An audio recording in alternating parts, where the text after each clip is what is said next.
Praise the lord. ప్రార్థన చేసుకుందాం. నీతిశూరుడా, న్యాయవంతుడా, యథార్థవంతుడా, గొప్ప దేవ, మహోన్నతుడా, యేసయ్యా మీకే స్తుతులు స్తోత్రాలు వందనాలు ఆశీర్వదించుకుంటున్నాను. ఆయన దేవా, మా స్తుతులకు పాత్రుడు నీవే, అందరూ బట్టి మీ స్తోత్రాలు ఆశీర్వదించుకుంటున్నాం. దేవా, మరొకసారి ప్రభువా, గొప్ప దేవుడైనటువంటి మిమ్మల్ని దేవా వేకుజామున మేము స్తుతించడానికి, గణపరచడానికి, దేవా రీతిగా మీతో నాయన సమయం గడపడానికి మాకు ఇచ్చినటువంటి మంచి సమయం కొరకు, మంచి తరుణం కొరకు మీకు స్తోత్రాలు వందనాలు చెల్లించుకుంటున్నాను. ఆయన దేవా ప్రభా, మమ్మల్ని తగ్గించుకొని మీ వైపు చూస్తున్నాం తండ్రి, మీ స్తోత్రాలు చెల్లించుకుంటున్నాను. ఆయన దేవా, పాడుకునే పాటను మా కొరకు దీవించండి. మా స్తుతుల మీద మీరు ఆశీర్వాదైన ప్రార్థన చేస్తున్నాం. మీ స్తోత్రాలు వేకుజామున మేము స్తుతించడానికి మాకు ఇస్తున్నటువంటి గొప్ప ఆధిక్యత కొరకు మీ స్తోత్రాలు వందనాలు చెల్లించుకుంటున్నాం. దేవా, అలాగ తండ్రి 91వ కీర్తన విశ్వాసంతో నిరీక్షణతో చదువుకునే సమయం అంతటిని కూడా మా కొరకు దీవించండి, ఆశీర్వదించమని ప్రార్థన చేస్తున్నాం. మీ స్తోత్రాలు అలాగ తండ్రి మీ వాక్యం వినే సమయం అంతటిని కూడా మా కొరకు దీవించండి. ఆయన దేవా, కృప చూపించండి. మీ పక్షంగా నిలబడబోయేటువంటి మా దైవజనుల్ని మరొకసారి మీ ఆత్మాభిషేకంతో నింపి మీ వాక్యం ద్వారా మీరు మాతో మాట్లాడండి. ఈ చోట మీ సన్నిధి ప్రసన్నత మెండుగా మీరు అనుగ్రహించమని ప్రార్థన చేస్తున్నాం. స్తోత్రాలు మీరు పరిశుద్ధాత్మ రూపంలో మా మధ్య సంచరించే గొప్ప దేవుడిగా ఉంటున్న విధానం అంతటి కొరకు స్తోత్రాలు చేయించుకుంటున్నాం. సమస్త విషయాల్లో సహాయం చేయండి. మీ నామానికి మనం తెచ్చుకోండి. ముందున్న సమయం అంతటి కూడా మా కొరకు దీవించండి. ఆయన దేవా ప్రభా, ఈ దినమెల్లా మేము మీ శక్తి కలిగి, దేవా మీ బలం కలిగి, దేవా ముందుకి సాగిపోయినట్లుగా, దేవా మరి తండ్రి నాయన మీరే మీ మహాకృపను దేవా మీరు మాకు అనుగ్రహించమని ప్రార్థన చేస్తున్నాం. మీ సన్నిధి నాయన మా చెయ్యి మీరు పట్టుకోమని ప్రార్థన చేస్తున్నాను. ఆయన ఈ దినమెల్లా ప్రభా మరి తండ్రి మీతో మంచి సహవాసం కలిగి మేము సాగిపోవడానికి దేవా మరి తండ్రి ఈ సమయాన్ని మా కొరకు ఎంతో మేలుకరంగాను దీవెనకరంగాను ఉంచమని యేసయ్య సర్వశక్తి కలిగిన నామములో స్తుతించి ప్రార్థన చేసి అడిగి వేడుకొంచున్నాం పరలోకపు తండ్రి. ఆమేన్, ఆమేన్. సమయంలో పాట పాడి దేవుని నామాన్ని మహిమపడదాం.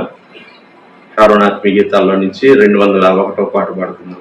ప్రేమ యేసయ్య ప్రేమ, మారనిది మరువనిది వేడనిది ఎడబాయనిది. ప్రేమ యేసయ్య ప్రేమ, ప్రేమ యేసయ్య ప్రేమ, ప్రేమ యేసయ్య ప్రేమ, ప్రేమ యేసయ్య ప్రేమ, మారనిది మరువనిది వీడనిది ఎడబాయనిది, మారనిది మరువనిది వీడనిది ఎడబాయనిది. ప్రేమ యేసయ్య ప్రేమ, ప్రేమ యేసయ్య ప్రేమ, ప్రేమ యేసయ్య ప్రేమ, ప్రేమ యేసయ్య ప్రేమ. నేను మరచిన కానీ నన్ను మరువనన్న ప్రేమ, నేను విడచిన కానీ నన్ను విడువనన్న ప్రేమ, నేను మరచిన కానీ నన్ను మరువనన్న ప్రేమ, నేను విడచిన కానీ నన్ను విడువనన్న ప్రేమ, నే పడిపోతుంటే పడుకున్న ప్రేమ, తన కృపలో నన్ను దాచుకున్న ప్రేమ, నే పడిపోతుంటే పట్టుకున్న ప్రేమ, తన కృపలో నన్ను దాచుకున్న ప్రేమ. ప్రేమ యేసయ్య ప్రేమ, ప్రేమ యేసయ్య ప్రేమ, ప్రేమ యేసయ్య ప్రేమ, ప్రేమ యేసయ్య ప్రేమ. తల్లి మరచిన కానీ నన్ను మరువనన్న ప్రేమ, తండ్రి విడిచిన కానీ నన్ను విడువనన్న ప్రేమ, తల్లి మరచిన కానీ నన్ను మరువనన్న ప్రేమ, తండ్రి విడిచిన కానీ నన్ను విడువనన్న ప్రేమ, నేను ఏడుస్తుంటే ఎత్తుకున్న ప్రేమ, తన కౌగిట్లో నన్ను హత్తుకున్న ప్రేమ,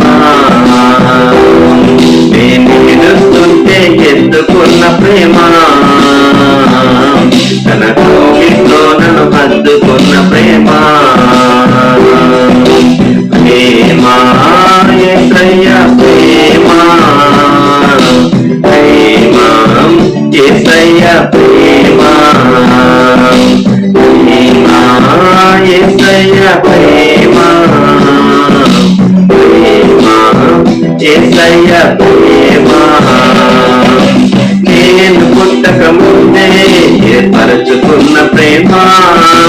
నేను ఎరుగక ముందే నన్ను ఎన్నుకున్న ప్రేమ, నేను పుట్టక ముందే ఏర్పరచుకున్న ప్రేమ, నేను ఎరుగక ముందే నన్ను ఎన్నుకున్న ప్రేమ, తన అరచేతుల్లో చెక్కుకున్న ప్రేమ, ఎదలోతుల్లో నన్ను దాచుకున్న ప్రేమ, తన అరచేతుల్లో చెక్కుకున్న ప్రేమ,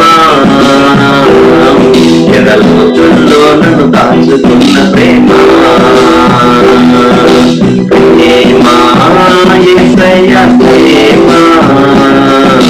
ప్రేమ యేసయ్య ప్రేమ, ప్రేమ యేసయ్య ప్రేమ, ప్రేమ యేసయ్య ప్రేమ. 91వ కీర్తన చదువుకుందాం పిల్లరా. మహోన్నతిని చాటు నివసించేవాడే సర్వశక్తి నీడను విశ్రమించేవాడు. ఆయనే నాకు ఆశ్రయము, నా కోట, నేను నమ్ముకున్న నా దేవుడని నేను యెహోవాను గురించి చెప్పుచున్నాను. వేటకాని ఊరిలో నుండి ఆయన నిన్ను విడిపించును, నాశనకరమైన తెగులు రాకుండా నిన్ను రక్షించును. ఆయన తన రెక్కలతో నిన్ను కప్పును, ఆయన రెక్కల క్రింద నీకు ఆశ్రయం కలుగును. ఆయన సత్యము కేడుమును డాలునై ఉన్నది. రాత్రి వేళ కలుగు భయమునకైనను, పగటి వేళ ఎగురు బాణమునకైనను, చీకటిలో సంచరించే తెగులునకైనను, మధ్యాహ్నం మందు పాడుచే రోగమునకైనను నీవు భయపడుకుందువు. నీ ప్రక్కన 1000 మంది పడినను, నీ కుడి పక్కన 10,000 మంది కూలినను అపాయం నీ ఎద్దుకు రాదు. నీవు కన్నులారా చూచుచుండగా భక్తిహీనులకు ప్రతిఫలం కలుగును. యెహోవా నీవే నా ఆశ్రయము అని నీవు మహోన్నతుడైన దేవుని నీకు నివాసస్థలంగా చేసుకుని ఉన్నావు. నీకు అపాయం ఏమీ రాదు, ఏ తెగులును నీ గుడారము సమీపించదు. నీ మార్గములన్నిటిలో నిన్ను కాపాడుటకు ఆయన నిన్ను గూర్చి తన దూతలకు ఆజ్ఞాపించును. నీ పాదములకు రాయి తగలకుండా వారిని తమ చేతుల మీద ఎత్తి పట్టుకుందరు. నీవు సింహములను, నాగుపామును త్రొక్కెదవు, పదమ సింహములను, భుజంగమును అనగద్రొక్కెదవు. అతను నన్ను ప్రేమించున్నాడు గనుక నేను అతన్ని తప్పించదను. అతడు నా నామం ఎరిగిన వాడు గనుక నేను అతని గనపరచదను. అతడు నాకు మొరపెట్టగా నేను అతనికి ఉత్తరమిచ్చేదను. శ్రమలో నేను అతనికి తోడై ఉండేదను. అతను విడిపించి అతన్ని గొప్ప చేసేదను. దీర్ఘాయు చేత అతనిని తృప్తిపరచదను. నా రక్షణ అతనికి చూపించదను. ఈ సమయంలో దేవుని గ్రంథంలో నుండి దానియేలు గ్రంథం 2వ అధ్యాయం 21వ వచనం చదువుకుందాం. ఆయన కాలములను సమయములను మార్చువాడై ఉండి రాజులను త్రోసివేయచ్చు, నియమించుచు ఉన్నవాడును, వివేకులకు వివేకమును, జ్ఞానులకు జ్ఞానమును అనుగ్రహించువాడునై ఉన్నాడు. అలాగే గలతీయులకు వ్రాయబడినటువంటి పత్రిక 6వ అధ్యాయం 9వ వచనం. మనము మేలు చేయుట యందు విసుకకు ఎందుము, మనము అలయక మేలు చేస్తేమేని తగిన కాలమందు పంట కోతుము. కాబట్టి మనకు సమయము దొరికిన కొలది అందరి ఎడలను, విశేషముగా విశ్వాస గృహమునకు చేరిన వారి ఎడలను మేలు చేయదుము. ప్రార్థన. ప్రియ ప్రభువా, ఈ సమయంలో మీరు మా కొరకు ఈ వాక్య భాగములను మా కొరకు దీవించమని యేసుక్రీస్తు ప్రభువారి శ్రేష్టమైన నామములో వేడుచు ఉన్నాము తండ్రి. ఆమేన్. ఈ సమయంలో కాలములు, సమయములు అనేటటువంటి అంశం నేను మీకు గుర్తు చేయాలని ఉద్దేశిస్తూ ఉన్నాను. కాలములు, సమయములు. ఈ చేంజెస్ టైమ్స్ అండ్ సీజన్స్. దేవుడు కాలాన్ని, సమయాన్ని తన స్వాధీనంలో ఉంచుకున్నాడు. ఆయన వాటిని మార్చేటటువంటి దేవుడు. మరి ఎఫ్సి పత్రికలో మీరు సమయాన్ని సద్వినియోగం చేసుకోండి, రిడీమ్ ద టైం అని వ్రాయబడి ఉన్నది. ఈ రెండింటిని మనము సమన్వయపరుచుకుని మనం గ్రహించవలసినటువంటి సత్యం ఏంటి, లేక మనం గ్రహించవలసినటువంటి విషయాలు ఏంటి అని ఈ సమయంలో క్లుప్తంగా మనము ధ్యానం చేయబోతూ ఉన్నాం. మానవుని జీవితంలో సహజంగా బాల్యము, యవనము, కౌమారము, వార్ధక్యము 4 దశలను గురించి మనం మాట్లాడుతూ ఉంటాం. ఇంకా చాలా టెక్నికల్గా, సైంటిఫిక్గా చెప్పాలంటే 6 దశలు లేక 7 దశలు. తల్లి గర్భములో ఊమ్లో ఉండగా అప్పటి నుండి తరువాత వారు ఆ ప్రెగ్నెన్సీ టైం అంతటిని, తరువాత టోడ్లర్గా ఉన్నప్పుడు, అలాగూ అర్లీ పుబర్టీ, ఇలాగూ ఇవన్నీ క్లాసిఫై చేసి 7 వర్గీకరణలు చేసేటటువంటి వారు ఉన్నారు. మానవుని జీవితంలో ఆయా వయ పరిమాణాలు ఉంటూ ఉన్నాయి. ఒకసారి ఒక ఏజ్ దాటి వచ్చిన తర్వాత మళ్ళా ఆ ఏజ్ మనకు తిరిగి రాదు కదా, మనం జ్ఞాపకం ఉంచుకోవాలి. చదవలసినటువంటి కాలంలో చదవకుండా, పరీక్షలు రాయవలసినటువంటి కాలంలో సరైన రీతిగా పరీక్షకు సిద్ధపడి వ్రాయకుండా, తరువాతి కాలాల్లో ఒకవేళ మనం రాసినా చదివినా అది జ్ఞానాన్ని పెంపొందిస్తుంది కానీ మనం అప్పుడు పొందవలసినటువంటి మన మార్కులను ఎక్కువ చేయదు కదా. కనుక సమయం అనేది ఒకటి ఉన్నది, చదివేటటువంటి సమయం ఒకటి ఉన్నది. అలాగే సీజన్స్ ఉన్నాయి. తెలుగులో అయితే చక్కగా వసంత ఋతువు, గ్రీష్మ ఋతువు, వర్ష ఋతువు, శరద్ ఋతువు, హేమంత ఋతువు, శిశిర ఋతువు అని చెప్పేసేసి 6 ఋతువులుగా మనం విభజిస్తూ ఉంటాం. సింపుల్ గా ఇంగ్లీష్ లో వింటర్, స్ప్రింగ్, సమ్మర్, మాన్సూన్ అని ఇంగ్లీష్ వారు 4 ఋతువులుగా లేకుంటే 4 భాగాలుగా సంవత్సరాన్ని విడగొట్టి 4 ఋతువులుగా వారు చూస్తూ ఉంటారు. సీజన్స్ అనేవి ఉన్నాయి. కనుక ఏ సీజన్ లో ఆ సీజన్ యొక్క ధర్మం సహజంగా ప్రకృతిలో నెరవేరుతుంది. దేవుడు సీజన్స్ అనేవి నియమించాడు. మానవుని జీవితంలో కూడా ఆయా స్టేజెస్, దశలు ఉన్నాయి. అలాగే దేశాల గురించి సహా దేవుడు చాలా ముందుగా ప్రవచనాన్ని వ్రాయించాడు. ఈ సమయంలో మీ బైబిల్స్ లో యెషయా గ్రంథం మీరు ఓపెన్ చేసినట్లయితే, యెషయా గ్రంథంలో దేవుడు కొన్ని దేశాల గురించినటువంటి ప్రవచనాలు దేవుడు వ్రాయించినటువంటి భాగాన్ని దయచేసి జ్ఞాపకం చేసుకోవటానికి మనం ప్రయత్నం చేద్దాం.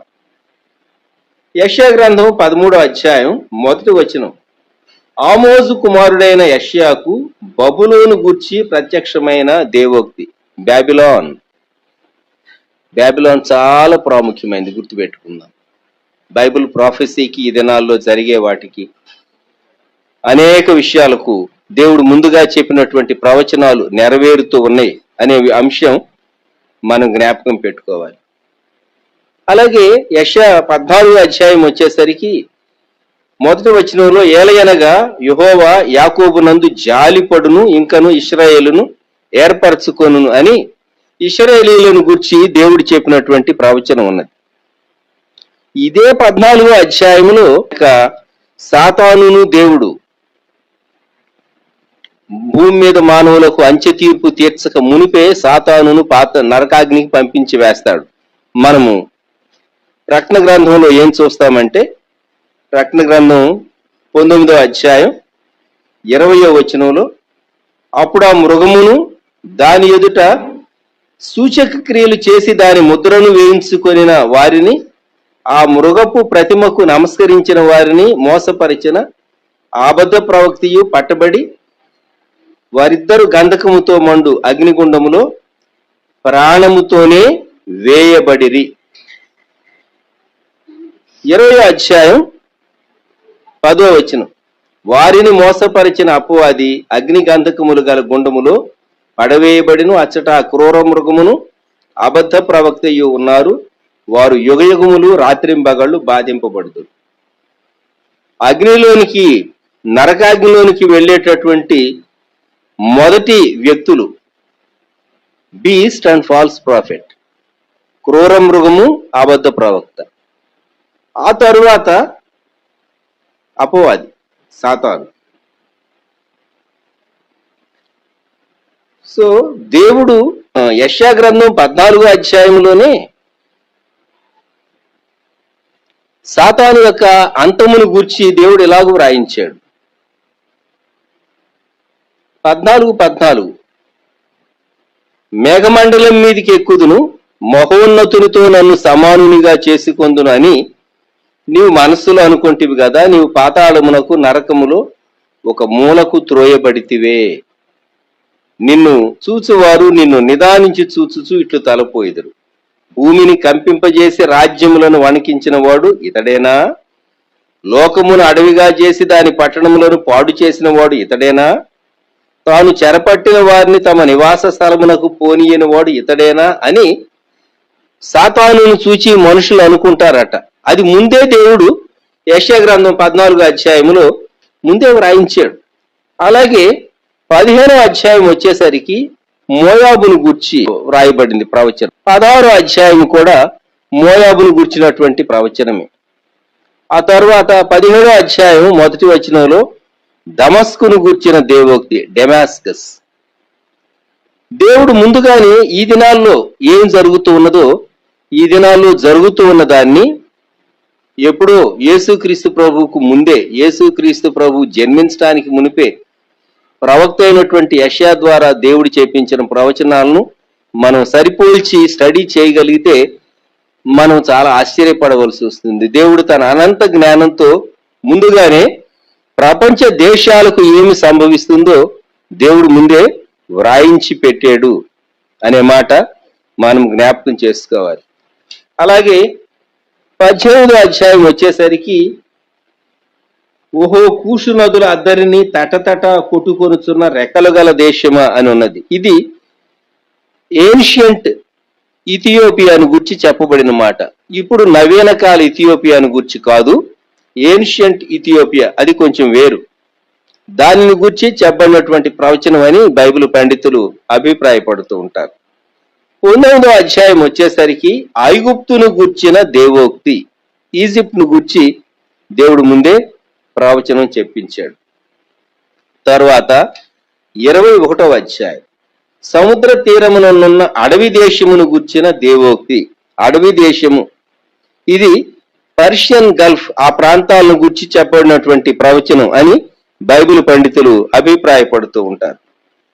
అలాగే యెషయా గ్రంథం 22వ అధ్యాయం 1వ వచనంలో దర్శనపు లోయను గూర్చిన దేవోక్తి. దర్శనపు లోయ జెరూసలేం ప్రాంతాన్ని గూర్చి చెప్పబడినటువంటి మాటలు, దర్శనపు లోయ.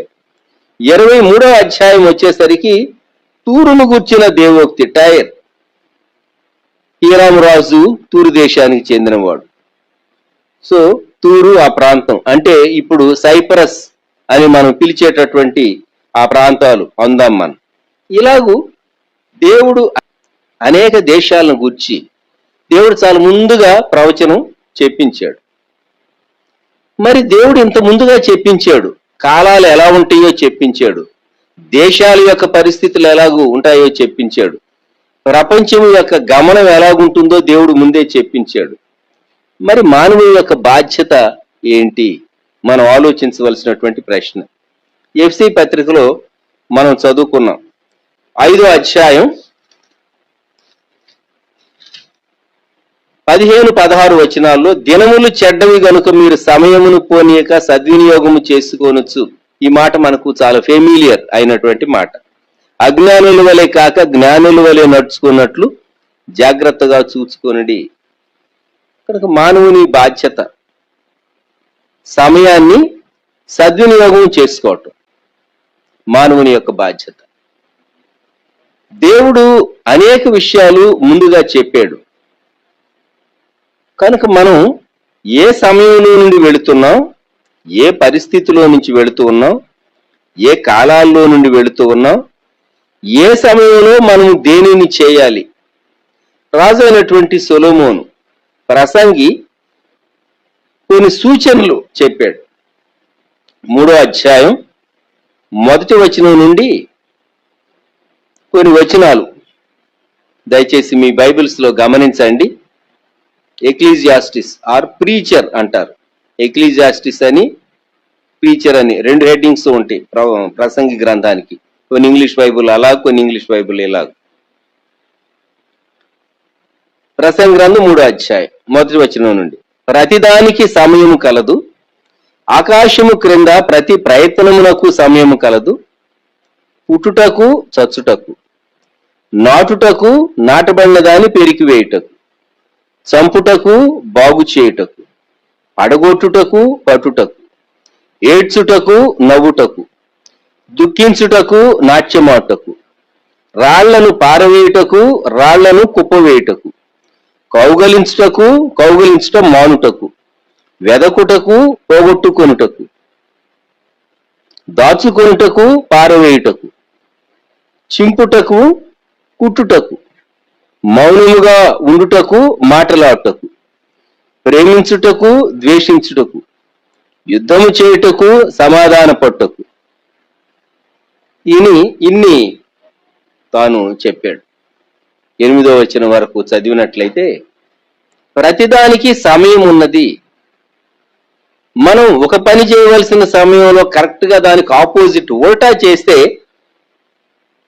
నాటవలసిన సమయంలో మనం నాటకుండా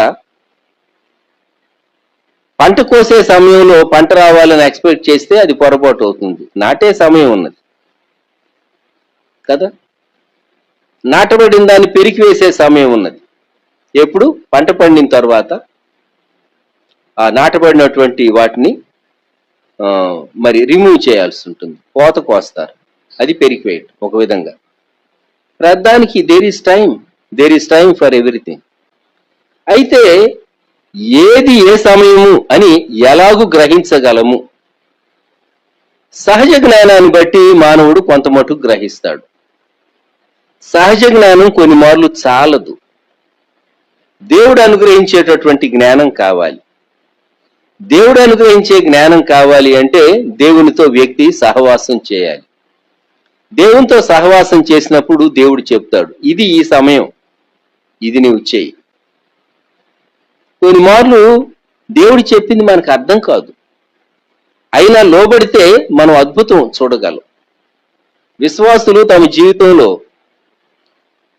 అనేక అద్భుతాలు చూడలేకపోవటానికి కారణం ఏంటంటే, దేవుడు చెప్పింది మనకు అర్థం కాలేదు. మన సహజ జ్ఞానాన్ని బట్టి, మన రీజనింగ్ని బట్టి మనం నడిపించబడ్డాం. అందును బట్టి మనకు కొన్ని విషయాలు అర్థం కాలేదు. కొందరు చెప్పినా మనం వినలేదేమో, మన ఆలోచనే సరైనది అని మనం అనుకుని ఉంటాం. దాన్ని బట్టి మనం తీసుకునే నిర్ణయాలు, చేసినటువంటి పనులు మనకు అంత ప్రయోజనకరంగా ఉండుండవు. మనం చాలా సంవత్సరాలు అయిన తర్వాత నేను అప్పుడు ఆ నిర్ణయం తీసుకుని ఉండవలసింది కాదు అని అప్పుడు మనం ఆలోచిస్తూ ఉంటాం. దానివల్ల ఏం ప్రయోజనం? సమయం గడిచిపోయింది, కాలాలు గడిచిపోయినాయి, దశాబ్దాలు గడిచిపోయినాయి, సంవత్సరాలు గడిచిపోయినాయి. గడిచిపోయిన సంవత్సరాలను, అవకాశాలను తిరిగి మనం తెచ్చుకోగలమా? అందుకే దేవునితో సహవాసం చేసేటటువంటి వ్యక్తి మాత్రమే ఏ సమయంలో ఏది చేయాలి, కట్టే సమయం ఏది, నాటే సమయం ఏది, పెరికి వేసే సమయం ఏది, చింపే సమయం ఏది, కుట్టేటటువంటి సమయం ఏది, ఏదైనా సరే సీజన్స్ ప్రతిదానికి మనం గ్రహించాలి అంటే దేవుని ఆత్మ ద్వారా మాత్రమే దేవుని సన్నిధిలో కనిపెట్టుకున్నటువంటి వ్యక్తి తాను అర్థం చేసుకోగలడు. లోకంలో సహజంగా కుటుంబాల్లో చిన్న బిడ్డలు ఎదుగుతూ ఉంటారు. బిడ్డలు ఎదిగేటప్పుడు వారికి ఆ సంవత్సరాల యొక్క విలువ వారికి అర్థం కాదు. ఎదిగి ఎవరి ఉద్యోగాలు, ఎవరి కుటుంబాలు, ఎవరి బాధ్యతలు ఎక్కడెక్కడో ఉన్నప్పుడు అప్పుడు వారికి చైల్డ్హుడ్ మెమరీస్ చాలా స్వీట్ గా ఉంటాయి. వారు అనుకుంటారు, ఆ సంవత్సరాలు అంత ప్రశస్తమైనవని నాకు అప్పుడు అర్థం కాలేదే. మనకు అర్థమైనా కాకపోయినా ఆ స్టేజ్ మనం దాటి వచ్చేసేసాం.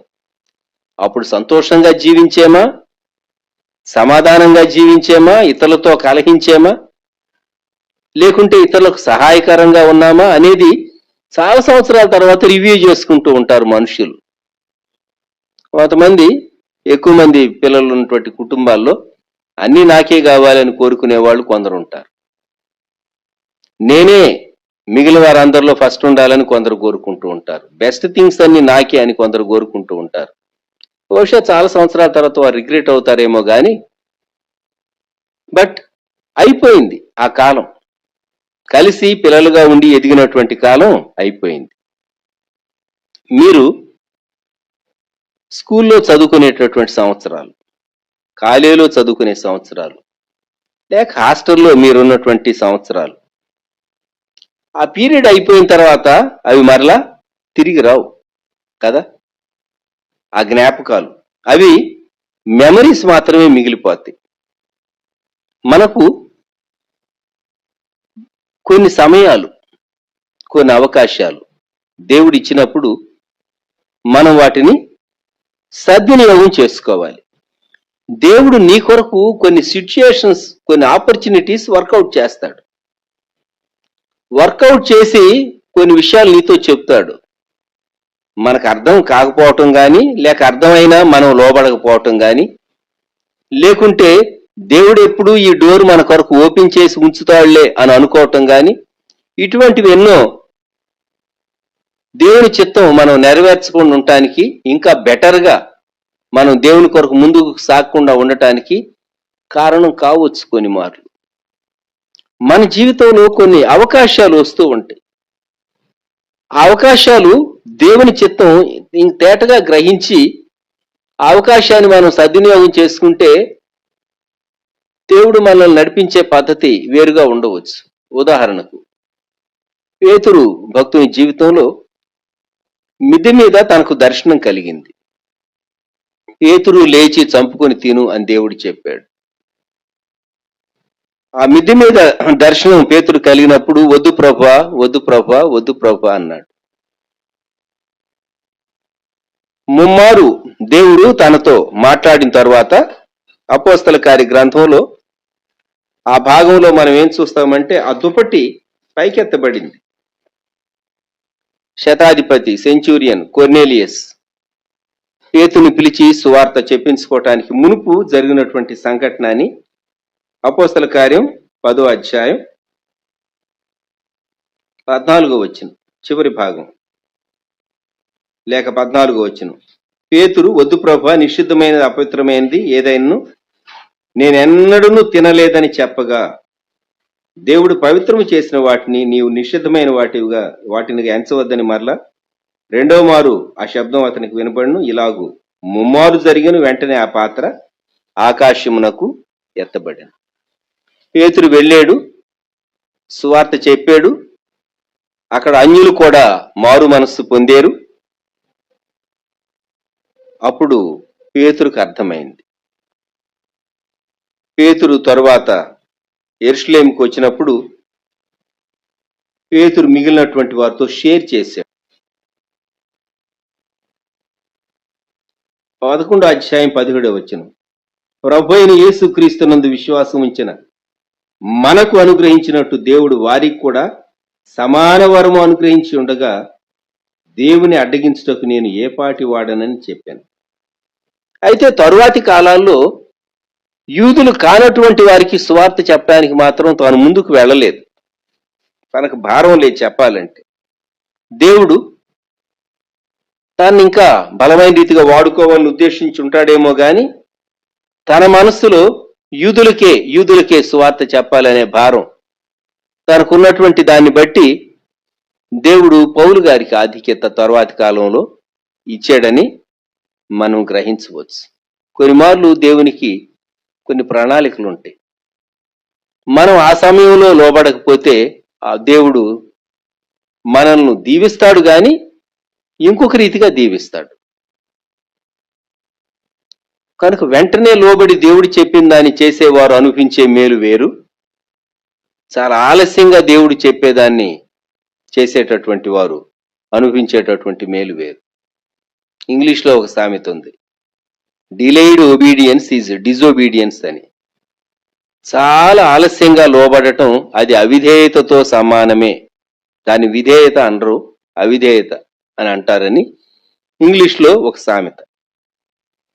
సమయాన్ని, కాలము యొక్క విలువను, అవకాశం యొక్క విలువను మనం గుర్తించాలి. అంతేకాదు ఆధ్యాత్మిక జీవితంలో కూడా మనము కొన్ని విషయాలను గుర్తుంచుకోవాలి.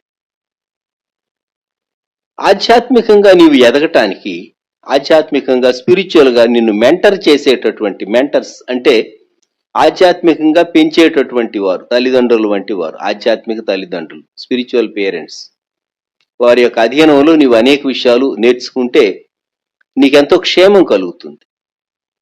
కొన్ని మార్లు దేవుడు కొందరిని మనకు అనుగ్రహిస్తాడు. మనం అవకాశం యొక్క విలువ మనకు అర్థం కాలేదనుకోండి, పోగొట్టుకుంటాం. మనం ఒకవేళ ఆ తర్వాత మనకు కావాలని కోరుకున్నా అది మనకు రాకపోవచ్చు. నా జీవితంలో నేను కాలేజీలో ప్రవేశించిన నాటి నుండి దైవజనులు రెవరెండ్ టి మోసెస్ గారు, ఎందుకో నన్ను ఇంతగా నీవు ప్రేమించితివో దేవా పాట రాసినటువంటి దైవజనుడు.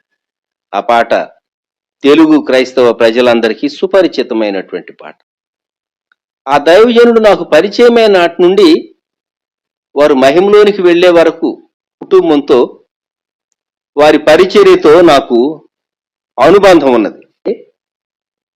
నేను నా కాలేజీ లైఫ్లో ఉండగా కొంత మటుకు మాత్రమే దేవుడు నాకు ఇచ్చినటువంటి అవకాశాలు వాడుకుంటూ వారి ఆధ్యాత్మిక మెంటర్షిప్లో నేను ఎదిగాను. 78వ సంవత్సరంలో, నేను 74లో జాబ్లోకి వచ్చా. 78వ సంవత్సరంలో ఒక వారం దినాల పాటు సెలవు దొరికింది నాకు. చిలకలూరిపేటలో బైబిల్ ట్రైనింగ్ టెబర్నికిల్ అనేటటువంటి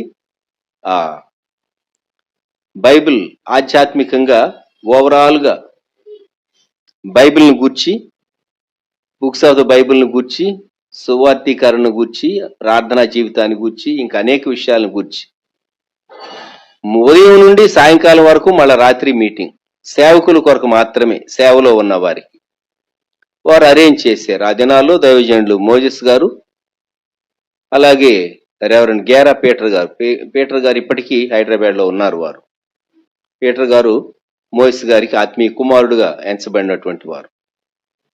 వారు ఇరువురు ఎక్కువ పరిచర్య చేశారు.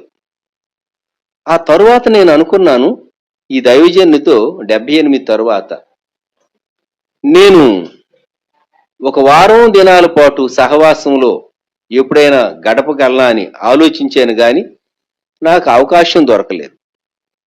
ఒకవేళ సూళ్ళూరుపేటకు వారిని పిలిచిన సమయాల్లోని 2 దినాలు పరిచర్య చేసి మరలా వారి మిస్సెస్ వరదానమ్మ గారు, మిస్సెస్ మోసెస్ గారు, వారు మరలా వెళ్ళిపోయేవారు. ట్రైన్లో వచ్చి ట్రైన్లో వెళ్ళేవారు. నేను ఆశించాను ఒక వారం ఆ దైవజను దగ్గర నేను ఉండాలి అని, కానీ నాకు అవకాశం మరలా ఎన్నడూ రాలేదు. ఎందుకు చెప్తూ ఉన్నానంటే 73వ సంవత్సరం 1973 ఆ రోజుల్లో ఈ స్టీల్ ప్లాంట్ యాజిటేషన్ జరిగే రోజులు కాబోలు. మరి మొత్తం మీద ఏదో ఉద్యమం వచ్చింది. దాన్ని బట్టి మా పీజీ పరీక్షలు పోస్ట్ పోన్ అయినాయి. గుంటూరు కనవారి తోట మొదటి లైన్లో ఒక బిల్డింగ్ పైన, ఆ పై పోర్షన్ అంతా నేను మా అన్నగారే ఉండేవారు. 3 రూమ్స్ ఉండేవి.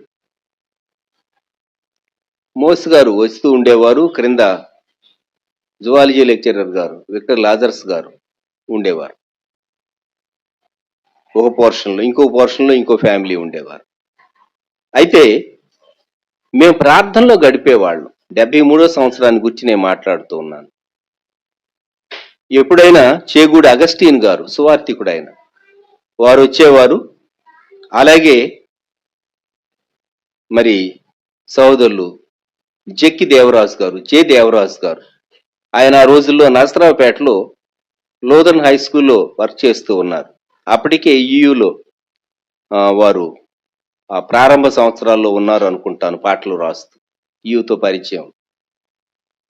సో మోసెస్ గారు, విక్టర్ లాజరస్ గారు, అప్పుడప్పుడు చేగూడి అగస్టీన్ గారు, మా అన్నగారు, నేను, ఇలాగూ మేము ప్రార్థనలో గడపడానికి ప్రత్యేకంగా ఒక రూమే ఉండేది. ఆ సంవత్సరాలు మరలా ఎప్పుడైనా వస్తాయా అని నేను అనుకున్నాను, కానీ అవి ఎప్పటికీ మరలా ఆ సెటప్ రాలేదు. అనగా ఆ సేవకులతో ఒకరిద్దరితో కూడా కలిసి నేను గడిపేటటువంటి, కొన్ని దినాలు గడిపేటటువంటి అవకాశాలు మరలా రాలేదు. దేవుడు వేరొక రీతిగా నడిపిస్తూ వచ్చాడు. ఎందుకు చెప్తూ ఉన్నానంటే, కొన్ని మార్లు దేవుడు మనకు ఆధ్యాత్మిక జీవితంలో మనకిచ్చేటటువంటి తరుణాలు వాడుకోవాలి. దైవజనులు యేసుదాస్ గారు, వారు గూడూరులో ఉండి 75 నవంబర్లో ఇక్కడ సేవ ప్రారంభించబడిన తర్వాత సూచనలు ఇచ్చేవారు, వచ్చేవారు. నేను గూడూరు వెళుతూ ఉండేవాడిని. అయితే వారు 75లో సేవ ప్రారంభించక మునిపే 74లో నేను నికోలస్ గారు సేవ చేస్తూ వచ్చాం. అది పునాది పరిచర్య. దైవజనులు జేస్టాస్ గారు జాన్ కెనడీ గారిని పరిచయం చేశారు. జాన్ కెనడీ గారిని పరిచయం చేసిన నాడు మొదలుకొని 95వ సంవత్సరం లేక 96 జాన్యువరి వరకు వారు మహిమలోకి వెళ్లే వరకు 76వ సంవత్సరంలో పరిచయం చేశారు. 76లో పరిచయం అయితే 96 వరకు జాన్ కెనడీ గారితో మాకు ఆ సంబంధం కంటిన్యూ అవుతూ వచ్చింది. యేసుదాస్ గారు చనిపోయిన తర్వాత జాన్ కెనడీ గారికి గూడూరుతో లింక్ తెగిపోయింది, కానీ సూళ్లూరుపేటతో లింక్ ఉన్నది. ఎందుకు చెప్తూ ఉన్నానంటే కెనడీ గారితో ఆ సహవాసం మేము పోగొట్టుకోవటానికి ఇష్టపడలేదు. కొన్ని మార్లు కొందరు ఆధ్యాత్మికంగా మనల్ని మెంటర్ చేయటానికి, నడిపించటానికి దేవుడు కొందరు వ్యక్తులను, పెద్దలను, నాయకులను మనకు సహాయకరంగా, మనకు మాదిరికరంగా, మనకు సూచనలు ఇవ్వటానికి దేవుడు ఉంచుతాడు. ఆ తరుణాన్ని నీవు సద్వినియోగం చేసుకోలేదు అనుకోండి, మరలా ఆ తరుణాలు రమ్మంటే రావు రావు రావు. గుర్తుంచుకోండి. వేరొకరిని దేవుడు ఇవ్వచ్చు, వేరొకరితో నీవు ఒకవేళ నేర్చుకోవాల్సి రావచ్చు, వారి దగ్గర నేర్చుకోవాల్సి రావచ్చు. ఆ పరిస్థితులు వేరుగా ఉండొచ్చు. సరే, ఇప్పుడు ఈ రోజుల్లో నీవు సువార్త ప్రకటించడానికి ధైర్యంగా ఒక గ్రామానికి వెళ్లి సువార్త ప్రకటించగలవా? వీధుల్లోనికి వెళ్లి చెప్పగలవా? పరిస్థితులు అనుకూలించవు. వ్యక్తులు కూడా నువ్వు ఒక గ్రామంలో ప్రవేశిస్తే ప్రతిఘటిస్తారు. ఇంకెందుకంటే నీవు మత ప్రచారం చేస్తున్నావని అడ్డుకోవటానికి కొందరు వ్యక్తులు రెడీగా ఉంటున్నారు. ఈ రోజుల్లో అనేక స్థలాల్లో చూస్తూ ఉన్నాం, తెలుగు రాష్ట్రాల్లో చూస్తూ ఉన్నాం, ఇండియా దేశంలో చూస్తూ ఉన్నాం. ఒకప్పుడు ఇటువంటి వ్యతిరేకత లేదు సుమా. ఒక మందిరం నిర్మించాలంటే సహా అంత తేలిగ్గా ఒక క్రైస్తవ మందిరాన్ని ఒక గ్రామంలో నీవు నిర్మాణం చేయలేవు. వారి ఆత్మలను ప్రేమించి, వారి ఆత్మరక్షణ కొరకు, వారి క్షేమం కొరకు, ఎదుగుదల కొరకు ఒక చర్చిని కట్టాలంటే సహా మరి ఎన్నో ఆటంకాలు కలిగేటటువంటి పరిస్థితులు ఈ దినాల్లో ఉంటూ ఉన్నాయి. మనం ఎవరికైనా వాక్యం చెప్పాలనుకుంటే కూడాను ప్రజలు వినేటటువంటి స్థితిలో లేరు. ఎందుకంటే ఎవరి లోకంలో వారే ఉన్నారు, ఎవరి సెల్లో వాళ్లే ఉంటూ ఉంటారు, ఎవరి పనులు వారికే ఉన్నాయి, ఎవరి బాధ్యతలు వారికే ఉన్నాయి. మానవుని జీవితం చాలా బిజీగా తయారైపోయినటువంటి కాలం. కాకుంటే మనం బోధించే పరిచర్య చేయలేకపోవచ్చేమో కానీ ప్రార్థనా పరిచర్య చేయగలం. సో మినిస్ట్రీ కొరకు కూడా కొంత మటుకు డోర్స్ లిమిట్ అయిపోయినవి అని చెప్పాలి. దీని సారాంశం ఏంటంటే అన్ని కార్యాలు ఎల్లకాలం చేయటానికి మనకు అవకాశాలు ఉండవు. అందుకే గలతీయులకు రాయబడినటువంటి పత్రికలో 6వ అధ్యాయంలో పౌలు భక్తుడు ఒక చక్కని సూచన ఇచ్చాడు. గలతీ పత్రిక 6వ అధ్యాయం 9వ వచనం 10వ వచనం. మనము మేలు చేయుటి యందు విసుకకు యుందుము, మనము అలయక మేలు చేస్తుమేని తగిన కాలమందు పంట కోతుము. కాబట్టి మనకు సమయం దొరికిన కొలది అందరి ఎడలను, విశేషముగా విశ్వాస గృహమునకు చేరిన వారి ఎడలను మేలు చేయుదుము అని వ్రాశాడు. మనం ఒక మంచి చేయటానికి, ఒక మంచి కార్యం చేయటానికి, ఎవరికైనా సహాయం చేయటానికి, ఎవరికైనా మేలు చేయటానికి, ఎవరికైనా హెచ్చరిక చేయటానికి, ఎవరికైనా ఏదైనా చేయటానికి మనకు అవకాశం దొరికినప్పుడు మనం దానిని సద్వినియోగం చేసుకోవాలి. ఇది పౌలు భక్తుడు గలతీ సంఘానికి ఇచ్చినటువంటి హెచ్చరిక. ముఖ్యంగా దేవుని బిడ్డలైనటువంటి వారు యేసుక్రీస్తు ప్రభువును బట్టి, ఆత్మను బట్టి విత్తాలి, మేలు చేయాలి, సువార్తను విత్తాలి, సువార్త బీజాన్ని విత్తాలి అని ఆయన చెప్పాడు. దేవుడు ఎవరికి ఏ విధమైనటువంటి అవకాశం, ప్రేరణ, నడిపింపిస్తే దాన్ని బట్టి ఆధ్యాత్మిక జీవితం కొరకు దీనిని మనం సద్వినియోగం చేసుకోవాల్సినటువంటి కాలం, ప్రభు రాకడ కొరకు సిద్ధపడవలసినటువంటి కాలం. ప్రకటన గ్రంథంలో 22వ అధ్యాయం 17వ వచనం, ఆత్మయు పెండ్లి కుమార్తెయు రమ్ము అని చెప్పుచున్నారు, వినువాడును రమ్ము అని చెప్పవలను. దప్పిగొనిన వారిని రానిమ్ము, ఇచ్చేయించు వారిని జీవజలమును ఉచితముగా పుచ్చుకొననిమ్ము. మనము రాకడ కొరకు సిద్ధపడి ప్రభువా రమ్ము అని చెప్పవలసినటువంటి కాలం. మారు మనసు పొందనటువంటి వారు ఖచ్చితంగా పొందాలి. దేవుడు అనుగ్రహించేటటువంటి శ్రేష్టమైనటువంటి తరుణాలు మనం వాడుకోవలసినటువంటి కాలంలో మనం ఉంటూ ఉన్నాం. కనుక ఈ దినం మనం ప్రార్థన చేసుకుందాం. ప్రియ ప్రభువా, కాలాన్ని సమయాన్ని మీరు మీ స్వాధీనం అందు ఉంచుకున్నారు, మీకు స్తోత్రాలు అని ప్రభువుతో చెప్దాం. అయితే సమయాన్ని సద్వినియోగం చేసుకోవటం మన బాధ్యత.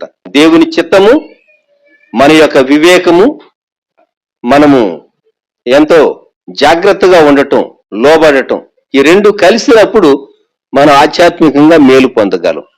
ఈ సమయంలో ప్రార్థన చేసుకుందాం, తలలు వంచుదాం. ప్రేమగల మా తండ్రి, పరిశుద్ధ ప్రభువా, మరొకసారి మేము ఏ పరిస్థితుల్లో నుండి, ఏ సీజన్స్ లో నుండి, ఏ ఏజ్ లో నుండి తండ్రి మేము వెళుతూ ఉన్నాము, ఏ కండిషన్స్ లో నుండి మేము వెళుతూ ఉన్నాము, ఏ ప్రజల మధ్య మేము ఉంటూ ఉన్నాము, వీటన్నిటిని మేము సరైన రీతిగా గ్రహించగలిగినట్లు మీరు మాకు సహాయం దయచేయండి. మీ ఆత్మ ద్వారానే మాకు కృప అనుగ్రహించండి.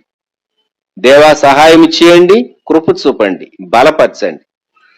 కాలాన్ని మేము గ్రహించడానికి కృప దయచేయండి. ప్రతిదానికి సమయం ఉన్నదని ప్రసంగి గ్రంథం 3వ అధ్యాయంలో ఏది ఏ సమయమో గుర్తించేటటువంటి మెళకువ మీరు మాకు అనుగ్రహించమని ప్రార్థన చేస్తూ ఉన్నాం. ఈ సమయంలో మానవ అందుబాటులో ధ్యానించినటువంటి అంశములన్నింటినీ తండ్రి మా కొరకు దీవించి బలపరచండి. యేసుక్రీస్తు ప్రభువారి శ్రేష్టమైన నామంలో ప్రార్థించి స్తుతించి వేడుచూ ఉన్నాము తండ్రి, ఆమేన్. మన ప్రభువైన యేసుక్రీస్తు వారి కృప, దేవుని ప్రేమ, పరిశుద్ధాత్మని అన్యోన్య సహవాసం సదాకాలం సంఘమునకు తోడై ఉండును గాక. ఆమేన్.